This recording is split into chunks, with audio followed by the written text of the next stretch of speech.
भीखू और उसकी पत्नी ममता का एक छोटा बेटा था। भीखू और ममता सड़कों पर सामान बेचकर गुजारा करते थे और वहीं फुटपाथ पर एक छोटी सी झुग्गी में रहकर गुजारा कर रहे थे। ममता दोबारा गर्भवती थी, इसलिए वो झुग्गी के आसपास ही रुकने वाले वाहन के लोगों को सामान बेचती थी। एक दिन ममता पुल वाली लाल बत्ती काफी देर तक रहती है, इस वजह से वहां भीड़ भी काफी रहती है। मैं सोच रहा हूं आज थोड़ी देर वहीं सामान बेचकर आ जाता हूं। इतनी भीड़ में ध्यान से जाना, लाल बत्ती खत्म होते ही गाड़ियां रफ्तार से दौड़ती हैं। भीखू पुल के नीचे सामान बेचने चला जाता है। ले लीजिए भैया, ये खिलौना आपके बच्चे के लिए, ये गुब्बारा ले लो भैया। हाँ हेलो, ये गुड़िया कितने की दी? 20 रुपए की है साहब। 20 रुपए? 10 रुपए की लगा ले, दे रहा है तो। इतनी देर में लाल बत्ती का सिग्नल खत्म हो जाता है। ले लो साहब, आप 10 रुपए ही दे दो। भीखू 10 रुपए लेकर जैसे ही गाड़ी वाले को गुड़िया पकड़ाकर पलटता है, एक गाड़ी उसे धक्का मार देती है। जैसे ही भीखू नीचे गिरता है, एक और गाड़ी उसे कुचल देती है। भीखू वहीं मर जाता है। भीखू के साथ एक और व्यक्ति जो सामान बेचता था, वो ये दुर्घटना देख लेता है और ममता को बताता है। नहीं, ये नहीं हो सकता, मैं किसके सहारे जीऊंगी? आप मुझे क्यों छोड़ गए सूरज के बापू? बापू आप कहाँ चले गए? बोलो बापू। ममता सूरज के हाथ से भीखू का अंतिम संस्कार करती है। भीखू के देहांत के बाद ममता बिल्कुल अकेली हो गई थी। एक दिन ममता बेटे सूरज और गोद की बच्ची को लेकर दिन भर सड़कों पर गुब्बारे बेचती थी। एक दिन, सूरज तू यहीं सोनी के पास रहना, आज धूप और गर्मी ज्यादा है, इसलिए तुम दोनों यहीं रहना। मैं कुछ गुब्बारे और पेन बेचकर सोनी के लिए दूध और तुम्हारे लिए रोटी ले आऊंगी। ममता गुब्बारे और पेन बेचने चली जाती है। साहब पेन ले लो, 10 रुपए में 5 पेन है, ले लो ना साहब। ले लो बीबी जी, ये गुब्बारा ले लो, आप खरीद लोगी तो मैं बच्चों के लिए कुछ खाने को ले जाऊंगी। ममता बड़ी मुश्किल से कुछ गुब्बारे बेच पाती है और थोड़ा दूध और रोटी बच्चों के लिए खरीद कर लाती है। तभी एक महिला ममता के पास आती है। ममता, कल हमें ये झुग्गियां खाली करनी पड़ेंगी, यहाँ से अब तू भी कहीं और रहने की जगह ढूंढ ले। मैंने तो एक बस्ती में 100 रुपए किराए पर एक झुग्गी ले ली है, बस तुझे ही खबर देने आई थी। हे भगवान, अब अपने दोनों बच्चों को लेकर कहाँ जाऊंगी? अपने बच्चों के रहने के लिए मुझ गरीब का घर कहाँ से लाऊंगी? ममता अपने बच्चों को लेकर एक दुकान के बाहर बैठ जाती है। तभी सामने एक ऑटो रिक्शा पलट जाता है और एक महिला ऑटो रिक्शा से गिर जाती है। ममता भागती हुई महिला के पास जाती है। ओ भैया, कैसे ऑटो रिक्शा चला रहा था? देखकर नहीं चलाया जाता? जल्दी इन्हें हॉस्पिटल लेकर चलो। ममता उस महिला को संभाले बच्चों के साथ हॉस्पिटल पहुंचती है। ऑटो वाला ममता और उस महिला को अपने ऑटो से उतार कर भाग जाता है। सूरज, जा जल्दी से उन भैया को बुला कर ला, वो माँ जी को अंदर ले जाएंगे। डॉक्टर उस महिला को देखता है। देखिए, इनकी रीढ़ की हड्डी टूट गई है, तो अब इनको कंप्लीट बेड रेस्ट की आवश्यकता है। इनके घर से जो भी सदस्य हैं उन्हें आप बुला लीजिए। डॉक्टर, मैं नहीं जानती ये कौन है, इनका एक्सीडेंट हुआ तो मैं इन्हें यहाँ ले आई। डॉक्टर, इन्हें कब तक होश आ जाएगा? तभी ये अपने बारे में बता पाएंगे। 1 से 2 घंटे में इन्हें होश आ जाएगा। लगभग 2 घंटे बाद उस महिला को होश आता है और वो अपने बारे में बताती है। मेरा नाम राज रानी है। पता नहीं उस ऑटो रिक्शा वाले ने कैसे चलाया कि अचानक से ठोकर लगी और ऑटो पलट गया। उसके बाद मुझे धुंधला सा याद है कि तुमने मुझे उठाया था और ऑटो में बिठाया। तुम्हारा बहुत बहुत शुक्रिया बेटी, जो तुम मुझे यहाँ ले आई। माँ जी, आपकी रीढ़ की हड्डी में फ्रैक्चर हुआ है, इसीलिए आपको घर ले जाने के लिए एम्बुलेंस की व्यवस्था करनी होगी। बेटी, मेरे पति अपने बिजनेस के काम से दूसरे शहर गए हुए हैं, मेरी एक सहायता करो, एम्बुलेंस में मेरे घर तक पहुंचने में मेरी मदद कर दो। डॉक्टर, मैं बिल अकाउंट से भर दूंगी, आप एक एम्बुलेंस की व्यवस्था करा दीजिए। माँ जी, आप बिल्कुल भी चिंता मत करिए, मैं आपके साथ ही चलूंगी। ममता राज रानी को एम्बुलेंस में घर तक लेकर आती है। राज रानी को उस वक्त एक सहारे की बहुत जरूरत थी, जो ममता के रूप में उन्हें मिला था। घर पहुंचकर राज रानी अपने पति महेंद्र नाथ को फोन पर सारी बात बताती है। ममता, मैंने अपने पति को फोन कर दिया है, वो कल सुबह ही वापस आ रहे हैं। क्या तुम कल सुबह तक मेरे पास रह सकती हो? ममता राज रानी की बातों को सुनकर रोने लगती है। क्या हुआ ममता, तुम अचानक रोने क्यों लगी?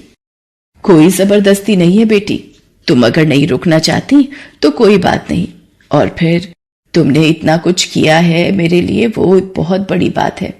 ममता राजरानी को अपने रोने का असली कारण बताती है और अपनी जिंदगी की सारी आपबीती सुनाती है, जिसे सुनकर राजरानी की आंखों में आंसू आ जाते हैं। आप ही बताइए माँ जी, अब मैं क्या करूं? अपने इन छोटे बच्चों को लेकर कहाँ जाऊं? चिंता मत करो बेटी, भगवान सब ठीक करेंगे।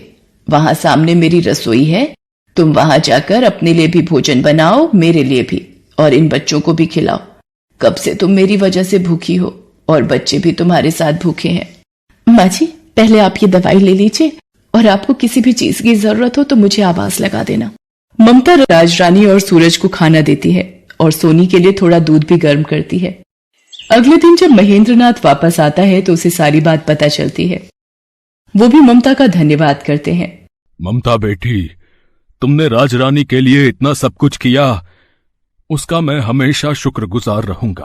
धीरे धीरे राजरानी की तबीयत में सुधार होने लगता है। ममता राजरानी की बहुत सेवा करती थी। 1 महीने बाद राजरानी बिल्कुल ठीक हो जाती है। माँ जी, अब आप ठीक हो गई हैं तो अब मुझे भी चलना चाहिए। मुझे भी आपके पास रहते इतने दिन हो गए। आपसे इतना प्यार पाकर मैं धन्य हो गई। आपने मेरे बच्चों को इतना प्यार दिया, इतना दुलार दिया, इसके लिए मैं सदैव आपकी आभारी रहूंगी। ममता, सूरज मुझे नानी माँ कहकर बुलाता है। क्या ये बच्चे हमेशा के लिए अपनी नानी माँ के पास नहीं रह सकते? हाँ ममता बेटी, हम दोनों की कोई औलाद नहीं है, पर सूरज और सोनी को देखकर हमारे मन में नाना नानी वाला प्यार उमड़ पड़ा। तुमने राजरानी की माँ जैसे सेवा की है बेटा। हम अपनी बेटी को बेसहारा नहीं भटकने देंगे। ममता की आंखें आंसुओं से भर आती हैं।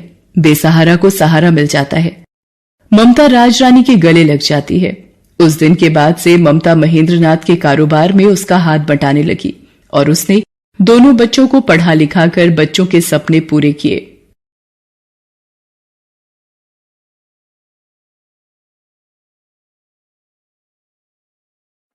महादेव एक गरीब बूढ़ा मछुआरा था। उसके परिवार में उसकी बूढ़ी पत्नी सती के अलावा और कोई नहीं था। आज 3 दिन से सती बुखार से तप रही थी। महादेव के पास इतना पैसा भी नहीं था कि वो उसका इलाज करवा सके। उस दिन वो सुबह जल्दी उठ गया। एक बार उसने सती के सिर पर हाथ रखा। उसे अभी भी बुखार था। उसने अपना मछली पकड़ने वाला जाल और बाल्टी उठाई और नदी पर मछली पकड़ने चल दिया। नदी के किनारे पहुंचकर उसने अपना जाल डाल दिया और मछली के फंसने का इंतजार करने लगा। वहां एक और मछुआरा छगन भी अपनी नाव पर बीच नदी में मछली मार रहा था। महादेव को देखकर छगन बोला, अरे बाबा, किनारे बैठने से बड़ी मछली नहीं मिलेगी। नदी के थोड़ा अंदर आओ तो हो सकता है कि कोई बड़ी मछली फंस जाए। है? नहीं बेटा, ना तो मेरे पास नाव है और न शरीर में ताकत जो मैं नदी में जाकर मछली पकड़ सकूं। अब सब कुछ भगवान के ऊपर है। उन्होंने चाहा तो मुझे बड़ी मछली जरूर मिलेगी। छगन ताने मारता हुआ बोला, तो फिर बैठे रहो घाट को पकड़ के। भगवान तुम्हारे लिए लाल परी मछली भेजेंगे। लाल परी एक बहुत ही नायाब मछली होती है जिसकी कीमत लाखों में होती है। ऐसी मछली किसी भाग्यवान को ही मिलती है। एक बार जिसे लाल परी मिल जाती है उसकी किस्मत ही चमक जाती है। खैर, महादेव ने छगन की बातों पर कोई ध्यान नहीं दिया और काफी देर इंतजार करने के बाद अपना जाल खींचा। उसका जाल भारी लग रहा था। लगता है कोई बड़ी मछली फंसी है। मगर जैसे ही उसने जाल बाहर खींचा उसका सारा जोश ठंडा पड़ गया। जाल में मछली तो क्या, एक घोंघा भी नहीं फंसा था। उसकी जगह उसमें ढेर सारा कचरा जैसे प्लास्टिक की बोतलें, सड़े पुराने जूते और चप्पल फंसे थे। ये देखकर छगन जोर से ठहाका लगाकर हंस पड़ा और बोला, अरे वाह बाबा वाह, बहुत बड़ा खजाना हाथ लग गया है तुम्हारे। इसी तरह रोज खजाना मिलता रहा तो एक दिन तुम जल्दी ही रईस बन जाओगे। महादेव ने फिर उसकी बात पर कोई ध्यान नहीं दिया, बस मन ही मन बोला, हे भगवान, कैसे लोग हैं तुम्हारी दुनिया के। जो नदी हमें पीने को पानी और खाना देती है उसमें लोग न जाने क्या क्या गंदगी डाल देते हैं। इतना सोचकर उसने फिर से जाल डाला। इस बार उसके जाल में थोड़ी सी छोटी मछलियां फंस गई। लगातार मेहनत करने से महादेव का बूढ़ा शरीर थक गया था, इसलिए जो मछलियां फंसी थीं उन्हें समेटकर महादेव बाजार चल पड़ा। दिन भर महादेव ग्राहकों का इंतजार करता रहा, मगर छोटी मछलियां होने के कारण उससे मछली खरीदने कोई नहीं आया। बाकी के मछुआरे बड़ी बड़ी मछलियां पकड़ कर लाए थे। उनकी सारी मछलियां देखते ही देखते बिक गई। हे भगवान, शाम होने को आई है, अब तो बाजार भी उठने लगा है, एक भी ग्राहक नहीं आया। सोचा था थोड़ा सा पैसा आ जाएगा तो सत्ती के लिए खाना और दवाइयां लेता जाऊंगा, बेचारी बुखार से तड़प रही है। अभी महादेव ये सोच ही रहा था कि वहां एक आदमी आया और उससे बोला, बाबा ये मछलियां कितने की हैं? बेटा ये हैं तो 200 रुपए की, मगर मैं तुम्हें 150 में दे दूंगा। 150 तो महंगा है, मैं तो इनके केवल 100 रुपए दे सकता हूं। वैसे भी बाजार बंद होने वाला है, अब कोई तुम्हारी मछलियां खरीदने से तो रहा, इससे पहले कि ये सब सड़ जाएं, इन्हें तुम मुझे 100 रुपए में दे दो। मरता क्या न करता, आखिर महादेव को 100 रुपयों में उसे सारी मछलियां देनी पड़ी। बाजार भी तब तक उठ चुका था। महादेव ने अपनी दुकान समेटी और वहां से घर चल दिया। अभी वो बाजार से निकल भी नहीं पाया था कि उसके कानों में एक आवाज आई, बाबा इस कंगले की भी सुनते जाना, 3 दिन से कुछ नहीं खाया बाबा, दया करो बाबा, मुझ पर दया करो। महादेव ने मुड़कर देखा, एक अंधा अपाहिज सड़क के किनारे पड़ा कराह रहा था।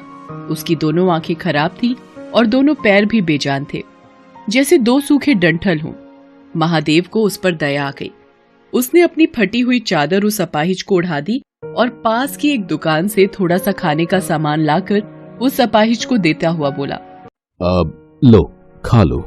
तुमने मुझ अपाहिज पर इतनी दया दिखाई, तुम कौन हो बाबा? महादेव उसे अपने बारे में बताता है। तब अपाहिज अपनी झोली से कुछ दाने निकालकर उसे देते हुए कहता है, तुमने बिना किसी स्वार्थ के एक कंगले की मदद की है बाबा, भगवान तुम्हें इसका फल जरूर देगा। लो ये दाने रख लो, कल जाल डालने से पहले इन दानों को नदी में छिड़क देना। महादेव ने दाने लेकर अपने पास रखे और अपनी फटी चादर उस अपाहिज को अच्छी तरह उड़ाकर वहां से घर चलाया। घर पहुंचने पर उसने देखा कि सती की तबीयत अब कुछ ठीक थी। ये देखकर महादेव को थोड़ी राहत मिली। उसने खाना बनाना शुरू किया। उसने अपने लिए थोड़ी सी मछलियां बचा कर रखी थी। उन मछलियों के साथ उसने आज खरीदे हुए थोड़े से चावल और आलू बनाए और सती को खिलाया। सती को खिलाकर सुलाने के बाद जैसे ही वो खाने बैठा, तभी वहाँ गांव का कुत्ता कालू आ गया। कालू को देखते ही महादेव के चेहरे पर मुस्कान तैर गई। वो कालू को पुचकारते हुए बोला, क्यों कालू बेटा, भूख लगी है? ठहर, अभी तुझे खाना देता हूँ। इसके बाद महादेव ने अपने बचे हुए खाने में से एक हिस्सा कालू के सामने डाल दिया। एक अरसे से महादेव ऐसा ही करता रहा था। वो जब भी खाने बैठता तब कालू वहाँ आता और महादेव कालू के साथ मिलावट कर खाना खाता। खाना खाकर कालू वहाँ से चला गया और महादेव भी भगवान का नाम लेकर सो गया। अगली सुबह वो फिर अपना जाल लेकर मछली पकड़ने चल दिया। नदी किनारे पहुंचकर उसे उन दानों की याद आई जो कल अपाहिज ने उसे दिए थे। उसने उन दानों को नदी में बिखेर दिया और फिर वहां अपना जाल डाल दिया। अभी थोड़ी ही देर हुए थे कि अचानक लगा जैसे जाल में कोई भारी चीज फंसी है। महादेव जाल को खींचने लगा, मगर बूढ़ा होने के कारण उससे जाल खींचा नहीं जा रहा था। जैसे तैसे काफी देर की मेहनत के बाद उसने जाल बाहर निकाला। जाल को देखते ही उसकी आंखें चौंधी आ गई। जाल में एक बड़ी सी लाल परी मछली फंसी थी। छगन मछुआरा भी ये सब देख रहा था। लाल परी को देखते ही उसकी आंखें आश्चर्य से फट पड़ी। उसने मन ही मन सोचा, अरे बाप रे, इतनी बड़ी लाल परी है? अगर ये मुझे मिल जाए तो हफ्ते भर की कमाई एक ही दिन में हो जाए। इस बुढ़े से किसी भी तरह ये मछली छीन लेनी चाहिए। उधर छगन की दुष्टता से अनजान महादेव किसी तरह उस मछली को उठाकर वहां से जा रहा था। तभी उसे एक तेज धक्का लगा और वो बुरी तरह जमीन पर गिर पड़ा। मछली भी उसके हाथ से छूट गई। उसे छगन ने धक्का दिया था। उसके गिरते ही छगन तेजी से लाल परी को उठाकर भागा। महादेव चिल्लाया, अरे अरे चोर चोर, पकड़ो पकड़ो, वो मेरी मछली लेकर भागा जा रहा है, कोई पकड़ो उसे। मगर वहां कोई भी नहीं था जो महादेव की पुकार सुनता। लेकिन अगले ही पल ना जाने कालू वहां कैसे आ गया और भागते हुए छगन पर टूट पड़ा। उसने कई जगह छगन को काट खाया। छगन दर्द से चिल्ला उठा। उसका चिल्लाना सुनकर आसपास के रहने वाले लोग वहां भागे आए। इतने सारे लोगों के सामने अपनी पोल खुलने के डर से छगन लाल परी को वहीं छोड़कर भाग गया। तब तक महादेव भी वहां पहुंच गया। लोगों ने उस मछली को महादेव को सौंप दिया। मछली बहुत बड़ी है, इसे काटकर इसका थोड़ा सा हिस्सा मैं अपने लिए भी रख लूं तो भी बाकी हिस्सों की बाजार में अच्छी कीमत मिल जाएगी मुझे। ये सोचकर महादेव मछली को घर लाया और जैसे ही उसने उस मछली को काटा, उसके पेट से नींबू के आकार और सुर्ख लाल रंग का माणिक पत्थर रूबी निकला। माणिक को देखते ही महादेव की आंखें चौंधी आ गई। हे भगवान, इतना बड़ा माणिक पत्थर, इसकी कीमत तो लाखों में होगी। इसे पाकर तो मुझे सारी जिंदगी कोई काम करने की जरूरत नहीं पड़ेगी। ये जरूर उस अपाहिज के दिए हुए दानों का ही कमाल है। इस माणिक का एक हिस्सा उसका भी है। ये सोचकर महादेव उसी जगह पहुंचा जहां उसे वो अपाहिज मिला था, मगर अब वहां कोई नहीं था। वहां बस महादेव की फटी हुई चादर ही पड़ी थी। लोगों से पूछने पर पता चला कि उन्होंने वहां किसी अपाहिज को पहले कभी नहीं देखा है। तो वो कौन था? क्या स्वयं भगवान मेरी मदद को आए थे और मेरे नसीब को चमका दिया? इस घटना के बाद महादेव की जैसे काया ही पलट गई। अब उसके जीवन में किसी चीज की कोई कमी न रही। वो अपनी पत्नी सती और कुत्ते कालू के साथ सुखपूर्वक जीवन बिताने लगा। साथ ही साथ दिल खोलकर दीन दुखियों की मदद भी करने लगा। ना जाने किसी दिन दुखी के भेष में कौन मिल जाए। Best buddies. Hello friends, thanks for watching this video. अगर आपको ये वीडियो पसंद आया है तो प्लीज लाइक, सब्सक्राइब, कमेंट्स करें इस वीडियो पर और हाँ, शेयर करना भी ना भूलें। और भी मजेदार वीडियो देखने के लिए नीचे दिए गए बेल आइकॉन को दबाएं। देखते रहिए बेस्ट बडीज।